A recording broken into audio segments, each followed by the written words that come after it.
Hey guys, Sean, Custom Offsets TV on the YouTube. Got a vehicle spotlight for you. This one for the off-road fellas. It's gonna be a 2000 Jeep Wrangler Sahara TJ. It's gonna be on 3-inch BDS, some 15x8s, woo-wee, and some 33's. Let's go! Roll it in the wood and it flexed out. Rims so big and the windows black. Got the knob all lit up, double chromed out stacks. Yeah, we love to get them dirty, but still they so clean. Custom Offsets team stands as the team. We on top of it now. We ain't never gonna fade, so you better get ready for taking over the game.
This has been a fun one to do because we just have been doing so many of the show vehicles, a lot of the mall crawler editions, and we once in a while get to work on something off-road. I think the thing is, and I know some people have asked, how come you guys don't do as much off-road stuff?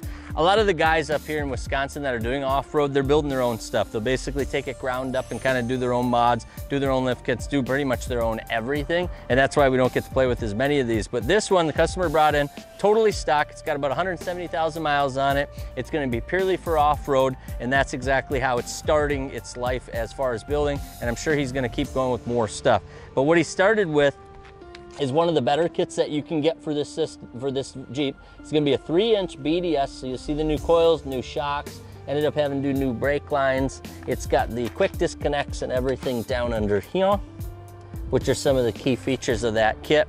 And then as far as wheels and tires, he's gonna go with something that I won't need to do a lip test for you because you can see it's not a lip wheel, it's an off-road wheel. So it's gonna be a 15x8 -22, so it does give it a little bit of that stance, brings it out a little bit, but it's only a 15 because he wrapped it in these Deegan 38s, and these are gonna be the Deegan 38 wheels as well, all of it by Thompson, and these are gonna be 33 12.5 15s. So you're gonna see this giant bash it off a rock sidewall, big balloony tire, and that's exactly what it's designed for, is to go ahead and hit the trails and tear it up a little bit. So you see it's a nice big luggy mud tire. Plenty of clearance with that 3-inch and a 33 12.5 on that 8 wide -22. And if you kind of look down the side profile, Walter, you'll see that it's got a good aggressive stance front and back. And it's pretty equal as far as one full lug coming out of that wheel well front to back. As far as the rest of the Jeep, starting front to back, I believe it's totally stock. I think he just started, because I know when he brought it to us, it was, you know, down low and stock wheels, tires, everything. I'm assuming those are aftermarket lights on the front from the early 2000s, maybe the 90s. And then as far as interior, it's pretty clean inside for 170,000 miles. And then the cover and everything is in pretty good shape. We usually more just talk about the 17-year-old vehicles, about how well they're holding up.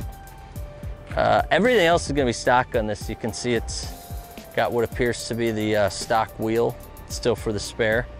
And that's pretty much it. I mean, you Jeep guys know your stuff. It's the Wrangler 4-liter. It's gonna have straight axle front end. It's ready to do some off-road stuff. If you've got a Jeep just like this and you want it to look like this, and then you're gonna go 90 down the highway, don't do it. Wally went for a little ride to do the rollers and stuff and said that even at about 40, it starts to get a little bit of that rough ride, a little bit of that, you know, classic Jeep death wobble, because you're going up and you're going out and you're adding mud tires, and the Jeeps are just like, take me off-road, I'm not built for this highway stuff. And that's all I know about that. Peace.